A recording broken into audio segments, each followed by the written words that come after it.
大家好，我是丽姐，欢迎大家来听相亲故事，感谢大家的订阅。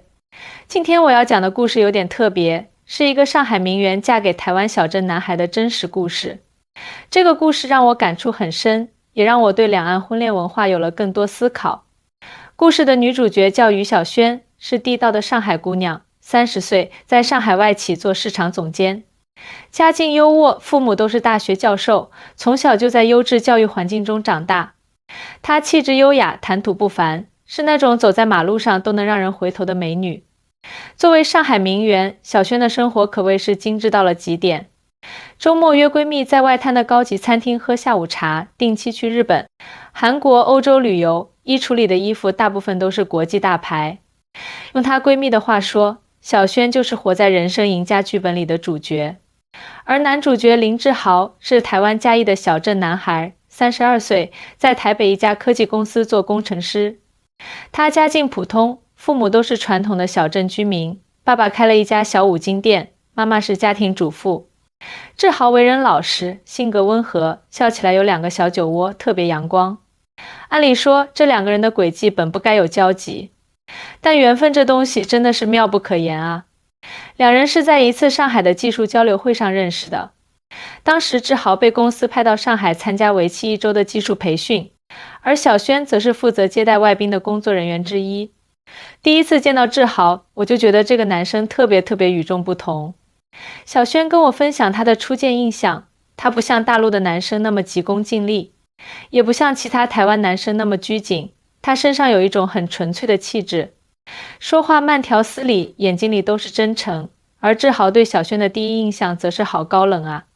他告诉我，当时我以为他肯定看不上我这种小镇男孩，所以我都不敢主动和他说话，就偷偷多看了他几眼。缘分的种子就这样悄悄埋下了。培训的最后一天，公司组织了一场欢送晚宴。晚宴上，小萱喝了点酒，主动去找志豪聊天。2人从工作聊到生活，从上海聊到台湾，竟然意外的投机。那天晚上我们聊到凌晨2点多，小萱笑着回忆，我从来没想过自己能跟一个初次见面的人聊这么久，而且是一个台湾男生。志豪回台湾后，2人开始了跨海的网络联系。从一开始的每周视频，到后来的每天问候，2颗心越靠越近。3个月后，志豪再次来到上海出差，专门提前1天到，就为了能和小萱约会。2人在外滩漫步，在豫园品尝小吃，在城隍庙闲逛。这一天下来，小萱感觉自己像是重新认识了自己生活了20多年的城市。志豪的视角特别新鲜，他会对我们上海人习以为常的东西表现出惊奇和赞叹，让我也跟着重新欣赏这座城市。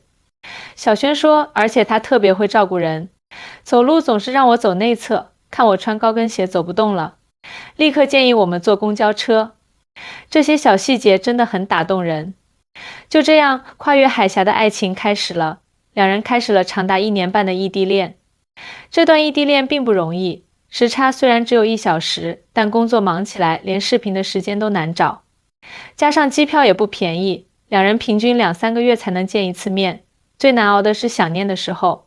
志豪说，有时候加班到深夜，特别想听小萱的声音，但又怕打扰她休息，只能抱着手机看着她的照片发呆。小萱的父母对这段恋情并不看好，在他们眼中，女儿优秀漂亮，在上海有稳定的高薪工作，未来可期，为什么要跟一个台湾的普通工程师谈恋爱？特别是当他们得知志豪家里只是开小五金店的普通家庭时，反对的声音更大了。我妈直接说，你是不是疯了？放着上海这么多条件好的男生不找，非要找个台湾的，他能给你什么样的生活？小萱无奈地说，我爸更直接，说如果我嫁到台湾去，就断绝关系。面对父母的强烈反对，小萱一度陷入了痛苦的挣扎。她开始思考，是不是真的要为了爱情放弃在上海的一切？志豪能给她提供的生活，真的是她想要的吗？这段时间，小萱经常失眠，工作也受到了影响。她的闺蜜们也都劝她，别犯傻了，你看看你现在的生活，再看看你跟了他会过什么日子。正当小萱犹豫不决的时候，一个意外的机会改变了一切。志豪的外婆生病住院，他回嘉义照顾老人家。在电话里，志豪语气低落地说：“外婆可能时日不多了，她一直念叨着想见见我的女朋友。小轩，你能来台湾一趟吗？”尽管内心忐忑，但出于对志豪的爱，小轩还是决定赴约。他瞒着父母请了1周假，飞到了台湾。这是小轩第一次去台湾，也是第一次见志豪的家人。从台北到嘉义，坐高铁大约需要2小时。一路上，小轩的心情忐忑不安。他不知道志豪的家人会不会接受自己这个大陆女孩，也不知道见到志豪的家庭环境后，自己是否还能坚定地爱下去。当时我真的很紧张。小轩回忆道，我甚至在想，如果见到志豪家里条件实在太差，或者他家人对我有敌意，我就立刻回上海结束这段恋情。然而现实给了小轩一个惊喜。志豪的家人非常热情地接待了他，虽然家里条件一般，住在一栋老旧的公寓里，只有40平的空间，但处处都收拾得干净整洁。最让小轩感动的是志豪妈妈的态度。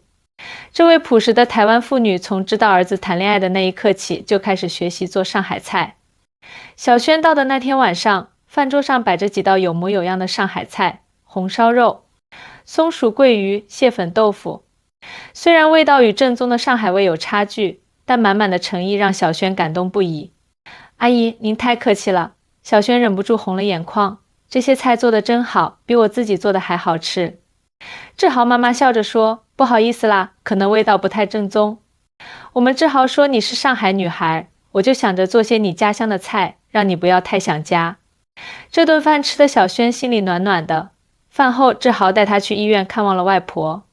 虽然语言不通，但老人家紧紧握着小轩的手，用慈祥的目光看着他，不停地点头微笑，似乎在表达对这个孙媳妇的认可。那一刻，我突然明白了什么是家的温暖。小轩说，在上海我有优越的物质条件，但从来没有感受过这种被真心接纳的感觉。在台湾的1周时间里，小轩住在志豪的家中，虽然条件简陋，但家里的氛围让他感到无比舒适。志豪的爸爸是个健谈的人，每天早上都会给全家人煮早餐，妈妈则会拉着小轩的手，带他去市场买菜，教他认识台湾的各种食材。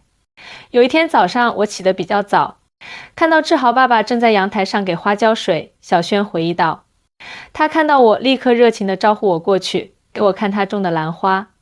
他说这种兰花在台湾叫蝴蝶兰，是台湾特有的品种。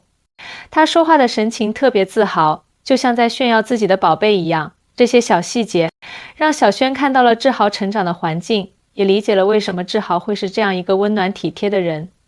在志豪家的那几天，每天晚饭后，全家人都会聚在客厅看台湾综艺节目，边看边笑边聊天。虽然有时候我听不懂他们的台湾俚语，但那种氛围真的很温馨。小轩说，这和我在上海的生活完全不同。在上海，我和父母虽然住在一起，但各忙各的，很少有这种全家聚在一起的时刻。临走前一天，志豪带小轩去了嘉义的阿里山，站在山顶远眺云海，小轩感慨万千。在那一刻，我做出了决定。小轩微笑着说，我愿意为了爱情放弃上海的一切，嫁给这个小镇男孩。不是因为他能给我多好的物质生活，而是因为他和他的家人让我感受到了真正的家的温暖。回到上海后，小轩鼓起勇气向父母坦白了自己的决定，预料之中，父母勃然大怒。我爸直接把家里的茶几掀了。小轩说，他吼我，你以为爱情是什么？你以为跟着他去台湾能有什么好日子过？你在上海是名媛，到了台湾就是外乡人。面对父母的极力反对，小轩没有退缩，他开始着手准备辞职和移民的事宜。这个过程并不顺利，他遇到了各种阻碍和质疑。人刚到台湾的那段时间，小轩确实经历了不少文化冲击和生活上的不适应。首先是语言问题，虽然台湾和大陆都说中文，但台湾的口音、用词和表达方式与大陆有很大不同。比如大陆说垃圾桶，台湾叫垃圾桶；大陆说手机，台湾叫手机或大哥大。刚到台湾的时候，我去超市买东西，常常会因为说不对词而被售货员疑惑地看着。小轩笑着说，有一次我想买牙刷，但在台湾叫牙膏刷，结果售货员愣是没听懂我要什么。其次是生活方式的差异，上海是国际大都市，生活节奏快，消费水平高，娱乐方式多样。而嘉义是台湾的小城市，生活节奏慢，消费水平较低，娱乐选择有限。刚开始我真的很不习惯，小轩坦言，在上海，我习惯了下班后和闺蜜去高级餐厅吃饭，周末去购物中心逛街。但在嘉义最热闹的地方可能就是夜市了，而且9点过后，很多店铺就关门了。但随着时间的推移，小轩逐渐适应了台湾的生活，也发现了台湾特有的魅力。台湾的人情味真的很浓厚，小轩感慨道。邻居们都很热情，经常会送自家种的蔬菜水果给我们。有一次我感冒了，对面的阿姨知道后，特意煮了一锅姜汤送过来。这在上海的高档小区里是不可想象的。志豪的家人也给了小轩极大的支持。志豪妈妈每天变着花样做好吃的给小轩补身体，爸爸则经常带小轩去认识街坊邻居，帮助他融入当地社区。我婆婆特别疼我。小轩笑着说，她知道我喜欢吃甜食，就专门学做各种台湾传统的甜点给我吃，什么凤梨酥、绿豆糕、麻薯。现在我的体重都上升了5斤。婚后，志豪和小轩在台北买了一套小公寓，两人开始了新生活。虽然房子只有25平，比小轩在上海父母家的一半还小，但他却乐在其中。这是我和志豪一起的家。虽然小，但每一件家具，每一个装饰都凝聚着我们的心血。小轩说，在上海，我住在200多平米的大房子里，但那更像是一个漂亮的展示厅，而不是家。适应新环境的过程中，小轩也发现了大陆和台湾在婚恋观念上的一些差异。在大陆，特别是1线城市，婚恋越来越功利化，男方要有房有车，最好家境优越；女方要漂亮贤惠，最好有稳定工作。很多人把婚姻当成一种交易，看重的是对方能给自己带来什么样的物质条件和社会地位。而在台湾，虽然也重视物质基础，但更注重2个人的感情和相处模式。台湾男生普遍比较体贴，会主动分担家务；台湾女生则相对独立，婚后多数会继续工作，不会完全依赖丈夫。志豪就是典型的台湾好男人，小轩笑着说。他每天下班回家第一件事就是问我，老婆，今天过得好吗？需要我做什么？然后主动去洗碗拖地。在大陆，很少有男生会这样体贴女生的感受。在适应了台湾的生活后，小轩也面临着职业发展的问题。作为一个在上海外企担任市场总监的职场精英，来到台湾后，他一度找不到合适的工作。刚来台湾时，我投了很多简历，但要么因为我是大陆人身份受限，要么因为台湾企业文化与大陆不同，总是碰壁。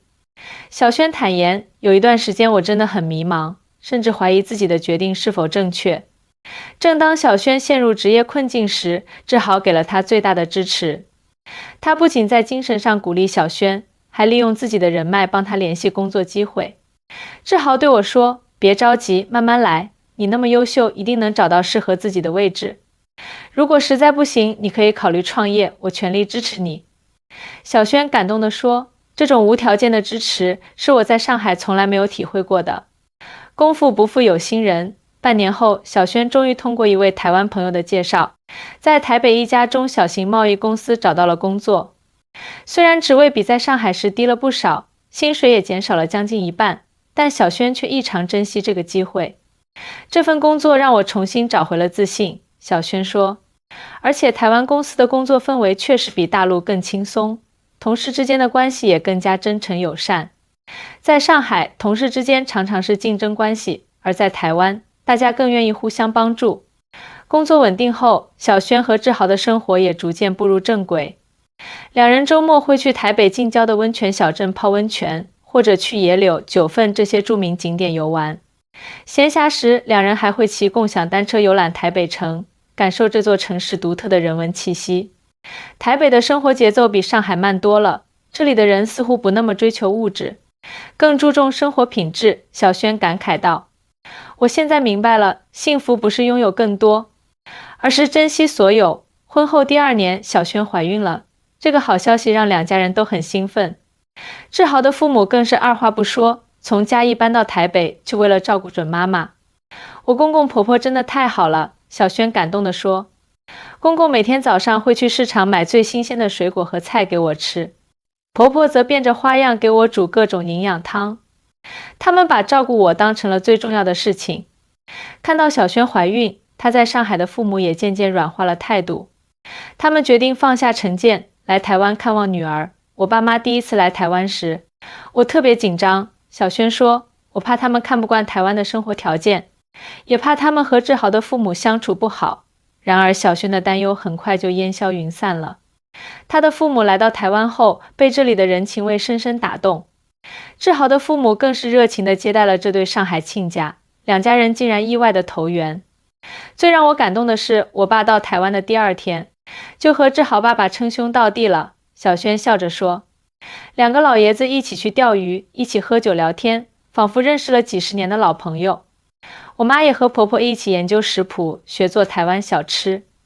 在台湾的2周时间里，小轩的父母彻底改变了对台湾的看法。他们原本以为台湾比较落后，生活条件不如上海，但实际接触后才发现，台湾虽然在某些硬件设施上不如上海现代化，但在生活品质、人文关怀等方面却有独特的魅力。我爸临走前对我说，女儿，爸爸错了，你嫁到台湾来是对的，这里的人真诚善良，环境也好，比上海那些明争暗斗要健康多了。小轩回忆道，听到这话，我悬着的心终于放下了。小宝宝出生后，小轩的生活更加充实。为了照顾孩子，他暂时辞去了工作，全心投入家庭。志豪则更加努力工作，为这个小家庭提供稳定的经济支持。当了妈妈后，我的价值观彻底改变了。小轩感慨道，以前我在上海时，总是追求更高的职位、更多的收入、更好的物质生活。但现在看着孩子一天天长大，我觉得这才是最大的幸福。在台湾的这几年，小轩也发现了大陆和台湾在育儿观念上的一些差异。在大陆，特别是大城市，很多家长把孩子当成竞争筹码，从小就让孩子上各种辅导班、兴趣班，恨不得把孩子变成全能冠军。小轩说，而在台湾，父母更注重孩子的天性发展和快乐成长，不会给孩子太大压力。志豪的父母对孙子的教育也很开明，他们常说，孩子嘛，开心健康最重要，其他的顺其自然就好。这种轻松的教育理念让小轩如释重负。随着在台湾生活时间的增长，小轩也逐渐找到了自己的社交圈。他认识了几位同样是嫁到台湾的大陆女孩，大家经常聚在一起分享生活经验，互相支持。有一位姐妹嫁到台湾已经10年了，她告诉我，刚开始肯定会不适应，但时间长了你会发现台湾的好。这里的生活虽然不如大陆繁华热闹，但胜在踏实安稳。小轩说，现在我终于理解她的话了。当然，生活不可能一帆风顺。小轩和志豪也经历过争吵和误解，但两人始终坚持一个原则，沟通解决问题，不把问题带到第二天。有一次我们因为育儿观念不同大吵了一架。小轩回忆道，我认为孩子应该从小就开始学英语，而志豪觉得孩子太小，应该以玩耍为主。当时我气得摔门而出，在小区里走了1个多小时才冷静下来。回到家后，小轩发现志豪已经做好了晚饭，还买了他最喜欢的珍珠奶茶。看到这一幕，小轩的气一下子就消了。两人坐下来，心平气和地讨论育儿问题，最终达成了共识，尊重孩子的兴趣，不强求，但可以适当引导。这就是我爱志豪的原因，小轩微笑着说。他永远不会让矛盾升级，总是用最温和的方式化解争端。如今，小轩已经在台湾生活了5年，他完全适应了这里的生活，甚至开始以台湾人自居。他学会了使用台湾的口音和表达方式，能熟练地点台式奶茶，也能在夜市里熟门熟路地找到最好吃的小吃。现在我回上海探亲，朋友们都说我变台湾人了。小轩笑着说，其实我觉得这挺好的，入乡随俗嘛。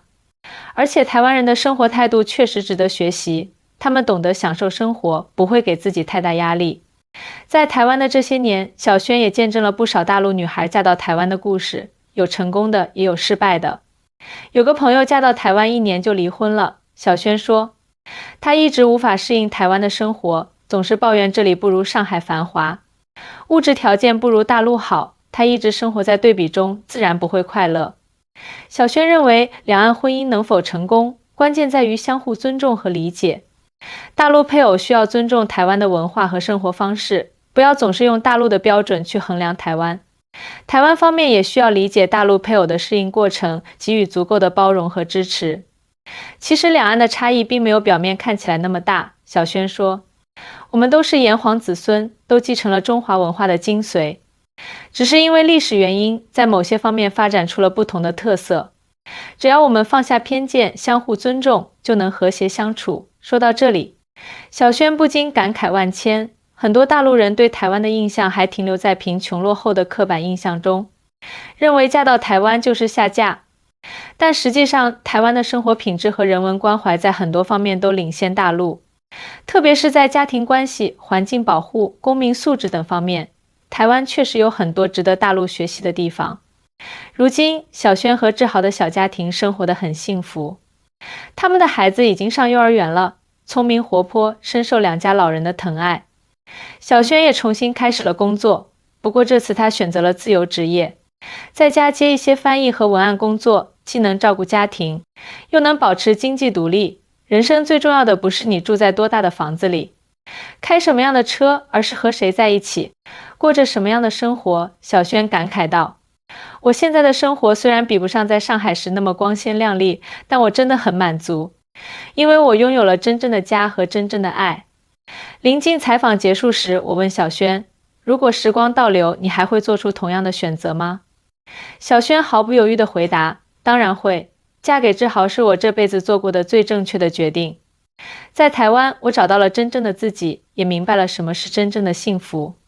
说到这里，小轩拿出手机，给我看了一张照片，照片中他和志豪、孩子两家父母一起站在阿里山上，阳光灿烂，笑容满面，看，这就是我的全部财富。小轩的眼角泛起幸福的泪光，这40平的老公寓承载了我们全家的爱和欢笑，这才是真正的家。听完小轩的故事，我不禁为这段跨越海峡的爱情感动不已。也许爱情的真谛就是这样，不在乎你来自哪里，不在乎你拥有什么，而在乎你是谁，以及你能给对方带来怎样的温暖和力量。两岸同胞本是一家人。希望有更多像小轩和志豪这样的两岸婚姻能够架起沟通的桥梁，增进两岸民众的了解和情感。毕竟，爱情是世界上最强大的力量，它能跨越地域、文化、语言的障碍，让两颗心紧紧相连。正如小轩所说，家不在于大小，而在于那份踏实的归属感和满满的爱。这才是我们每个人都在寻找的幸福，不是吗？好了，亲爱的听众朋友们，今天的相亲故事就讲到这里。希望小轩和志豪的故事能给大家带来一些启发和感动。如果你也有类似的经历或感悟，欢迎在评论区分享。我是丽姐，我们下期再见。